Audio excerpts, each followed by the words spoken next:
Hai, masih denganku Siska Novi di YouTube Cerita Siska Official. Pada kesempatan kali ini, aku akan membawakan sebuah cerita horor menarik di mana ada satu keluarga yang diteror habis-habisan oleh sosok arwah gentayangan. Keluarga ini bercerita bahwa dirinya itu sering sekali mendapat gangguan gaib di rumahnya. Mereka juga nggak ngerti kenapa sosok ini selalu mengintai mereka setiap hari. Namun yang terjadi ketika mereka mengulas alasan-alasan tersebut, ternyata ada satu hal yang mereka lewatkan. Dan mereka menemukan jawaban mengapa arwah tersebut selalu gentayangan dan meneror mereka. Jangan di skip, tonton video ini sampai habis. Jadi hidup satu keluarga yang mana dia adalah Pak Wito dan Bu Hidayati. Mereka punya anak kecil yang namanya Putra. Jadi selama beberapa tahun ini mereka itu sering sekali pindah rumah dari rumah A ke rumah B karena ada alasan lain dari kepindahan rumah mereka. Mengapa? Karena mereka selalu diikuti oleh sebuah arwah yang senang sekali mengintai mereka. Mereka juga nggak ngerti apa sebenarnya kesalahan mereka hingga diintai oleh arwah tersebut. Kemudian Pak Wito ini bercerita di rumahnya itu sering sekali mencium bau bangkai. Entah bau bangkai apa yang dihirup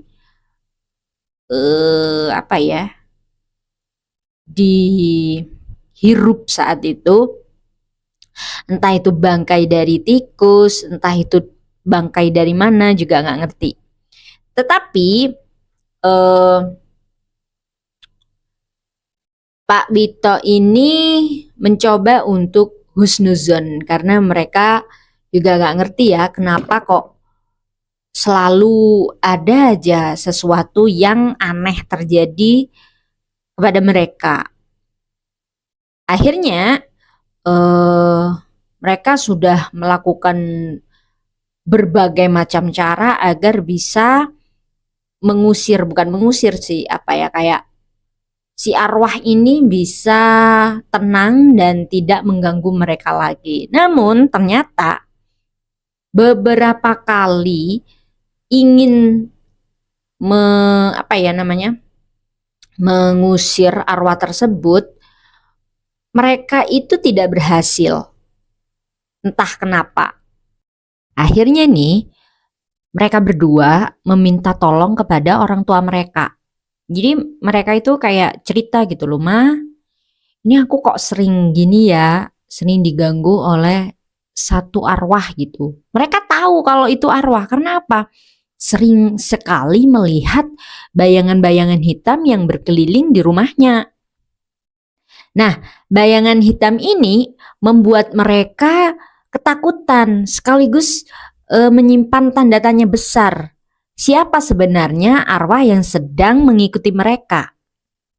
Takutnya mereka itu terkena kiriman atau ada nih orang jahil kepada hidup mereka, akhirnya ngirim-ngirim klenik kepada keluarga mereka agar bisa mengganggu hidup tentram mereka gitu. Nah, karena sang anak ini menceritakan semua ini kepada orang tuanya, nah orang tuanya ini ngeresponnya ini kayak gini, kamu udah itu nggak ngerukiah rumah nggak? Atau kamu sering nggak kayak ngadain pengajian, terus apalah di rumahmu, pokoknya yang bisa mengusir itu hantu gitu. Nggak mungkin lah kalau dia itu mengganggu kalau nggak ada alasannya. Nah si anak ini kayak, kita nggak punya salah apa-apa Ma, kita itu selama ini hidup juga biasa-biasa aja, nggak pernah ada salah sama orang ataupun mengganggu orang lain. Bahkan kita waktu tinggal di rumah pertama, dia itu sering sekali mengganggu kita. Ya udah ya, akhirnya karena tidak menemukan titik penyelesaian, bapaknya mereka ini ngomong, gimana kalau tanyakan aja ke orang pintar atau memang yang paham dengan hal-hal seperti ini. Mungkin kalian bisa menemukan jawabannya dari beliau. Nah akhirnya mereka memutuskan nih datang ke salah satu kenalan dari sang bapak. Nah bapaknya ini tahu kalau memang beliau ini terkenal paham lah ya dengan hal-hal seperti itu. Namanya itu Mbah Soleh.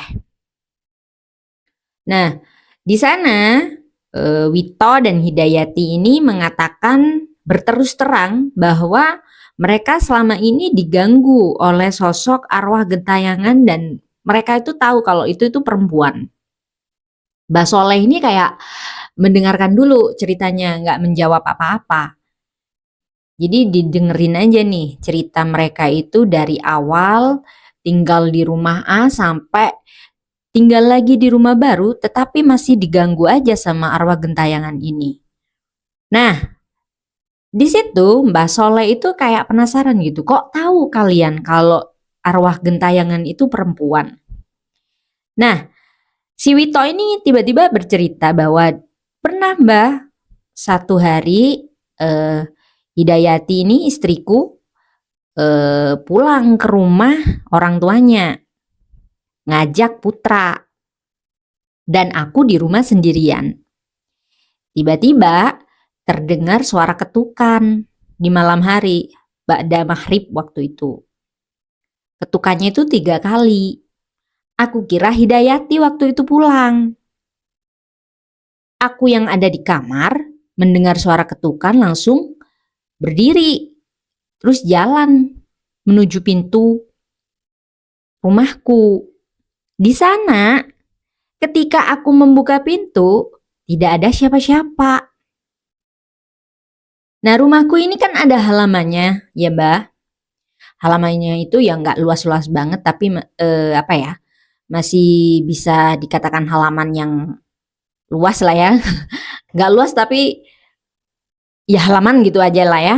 Nah, di halaman rumahnya itu, di paling bocok sebelah kanan itu ada tanaman yang memang tinggi banget. Jadi kalau nggak salah Pak Wito waktu itu mengatakan bahwa itu adalah pohon jambu. Pohon jambu yang masih belum tinggi. Di balik pohon jambu itu, dia melihat seorang perempuan yang sedang cekikikan. Jadi dia itu tersenyum, tertawa lah, ngikik gitu di balik pohon itu. Tapi wajahnya nggak menghadap dia. Dan dia bisa dong membedakan suara perempuan sama suara laki-laki gitu kan. Suaranya itu perempuan dan itu sangat meresahkan sekali. Cekikikan gitu kan. Rambutnya panjang banget dan waktu itu memakai baju warna ungu. Karena takut nih melihat ada sosok yang menyeramkan dan aneh di balik pohon jambu di halamannya, akhirnya dia langsung menutup pintu dan kemudian meninggalkan perempuan aneh yang di balik pohon jambu itu dengan sendirinya. Dia udah ketakutan kan Wito. Dia pikir yang mengetuk pintu saat itu adalah istrinya. Ternyata malah dia melihat sesuatu yang aneh sedang berada di depan rumahnya. Tapi nih karena dia udah keseringan diganggu, jadi kalau ada apa-apa itu dia kayak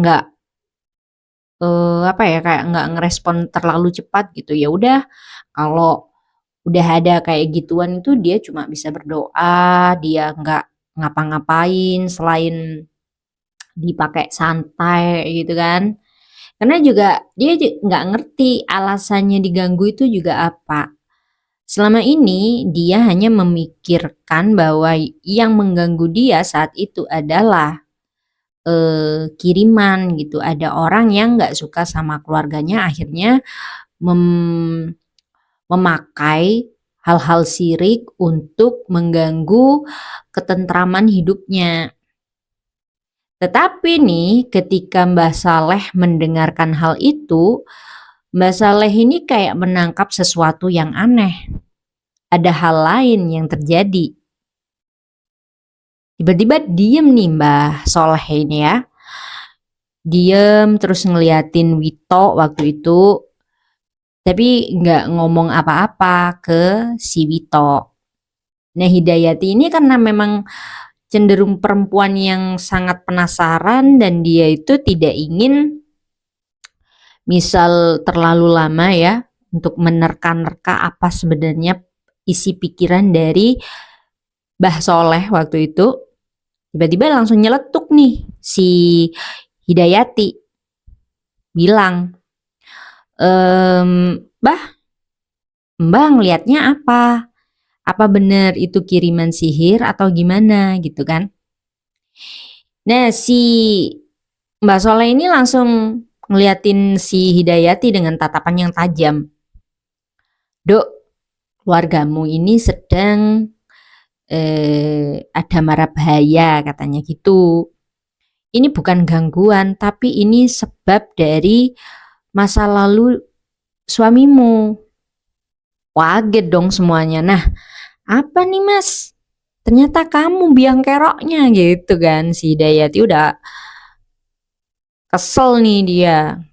Dikira kan entah itu perempuan yang dia ganggu atau kayak gimana kan nggak ngerti ya. Udah pikirannya itu macam-macam banget nih si Hidayati. Enggak dek, aku nggak punya perempuan lain selain kamu dulu. Ngapain? Aku juga nggak ngerti sebenarnya ini arwah siapa. Nggak mungkin dong dari masa lalu aku. Masa lalu aku kamu juga tahu sendiri kayak gimana. Dan ternyata nih penyebabnya itu bukan dari Wito, tetapi dari orang tuanya Wito.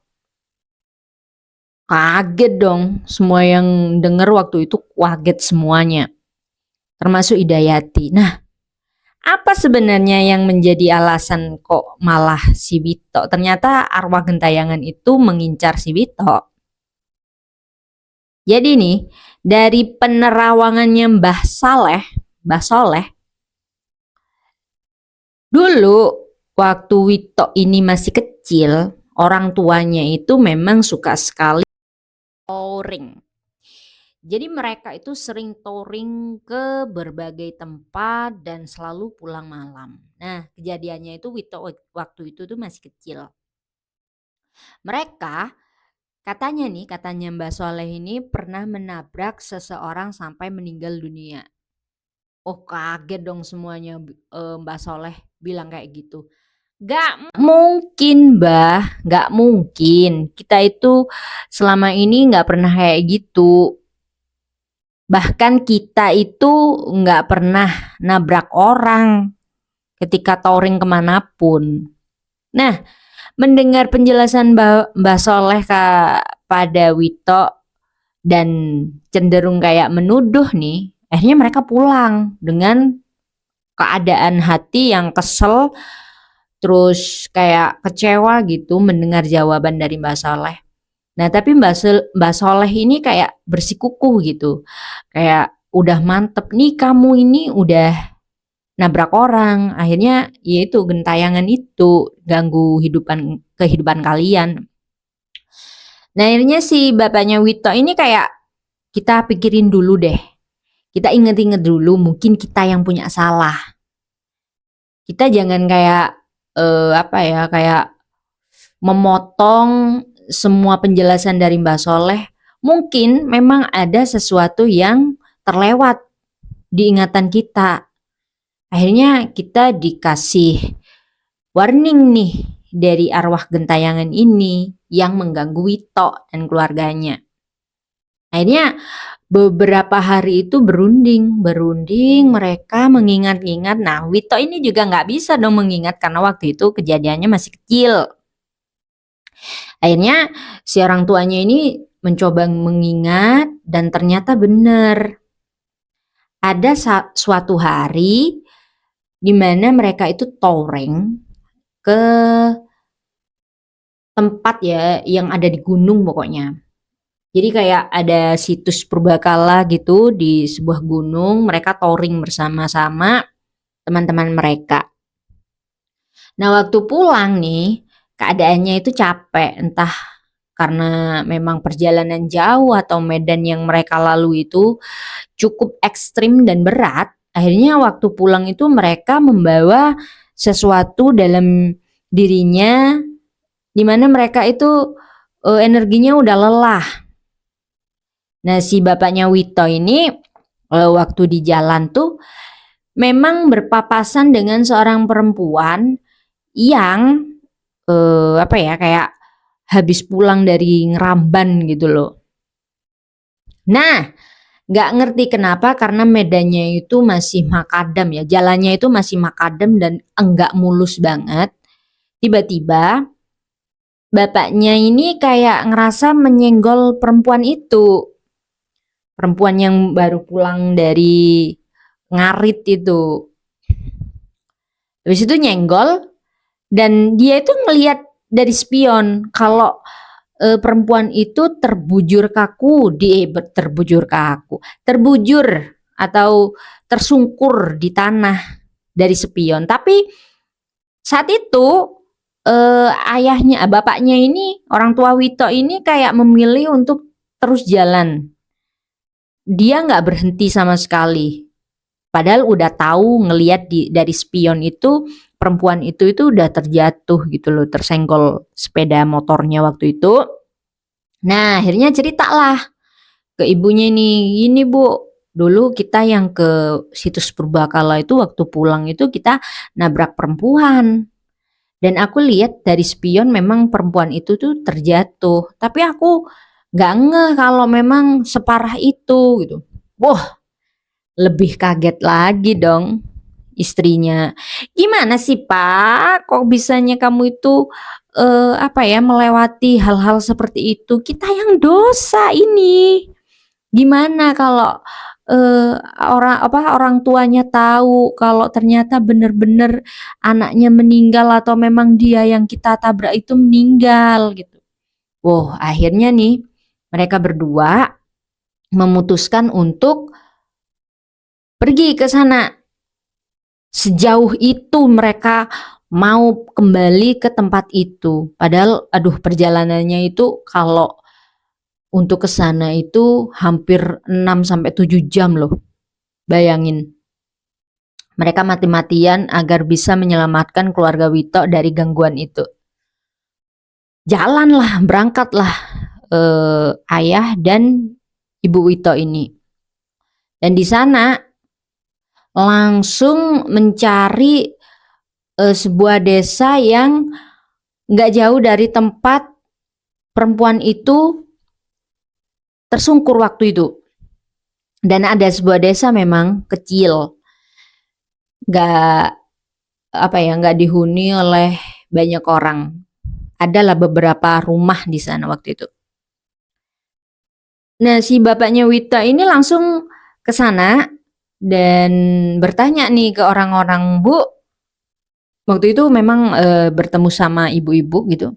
Langsung bertanya ke si ibu itu, Bu, mohon maaf, dulu pada tahun sekian gitu kan, ada nggak perempuan yang jatuh di jalan sana gitu. Nah, si ibu yang ditanyain itu kaget gitu. Loh, kok kamu tahu kalau ada perempuan yang jatuh di sana? Terus si bapaknya itu kayak, iya Bu, mohon maaf, yang nabrak itu kita gitu. Saya juga tanpa sengaja nabrak beliau dan aku nggak ngerti kalau beliau itu sampai jatuh waktu itu dan kita mau minta maaf Bu gitu. Marah lah ya seorang perempuan itu mendengar penjelasan dari orang tua Wito waktu itu. Akhirnya sama perempuan itu, orang tuanya itu diantar ke rumah dari perempuan yang ditabrak oleh orang tua Wito. Dan di sana itu keluar ya, dari rumah kecil itu keluar bapak ibu yang sudah sepuh banget. Sepuh banget sampai jalannya itu katanya udah tunuk-tunuk gitu. Udah kayak nggak kuat gitu kan. Kalau matanya si bapaknya itu merah gitu. Terus tatapannya kayak kosong. Habis itu ditanyalah sama perempuan yang ditemui sama orang tuanya si Wito. Ditanyain, "Bah, ini loh ada yang kesini mau minta maaf katanya dulu yang nabrak Sekar," gitu. Nah, mendengar mendengar kayak gitu kayaknya bapaknya itu agak nggak denger ya, pendengarannya itu kayak kurang gitu. Jadi perempuan itu tuh kayak ngomongnya itu berkali-kali baru paham si bapaknya itu. Nah, akhirnya mendengar kayak gitu, si bapak ini langsung nangis. Nangis gak karuan katanya. Iya, gimana ya orang tua kalau tahu gitu, terus inget banget anak satu-satunya meninggal dan yang nabrak juga nggak bertanggung jawab, siapa yang nggak sakit hati? Orang tua, semua orang tua bakalan ngerasain kayak gitulah pasti. Akhirnya tapi legowo banget orang tuanya ini, legowo banget. Nya suruh duduk masuk ke dalam rumah dan ya di sana orang tua Wito itu minta maaf gitu. Karena memang enggak ngerti dan mereka mengaku salah kalau waktu itu enggak segera menolong Sekar saat tahu kalau dia itu udah jatuh dalam keadaan yang parah.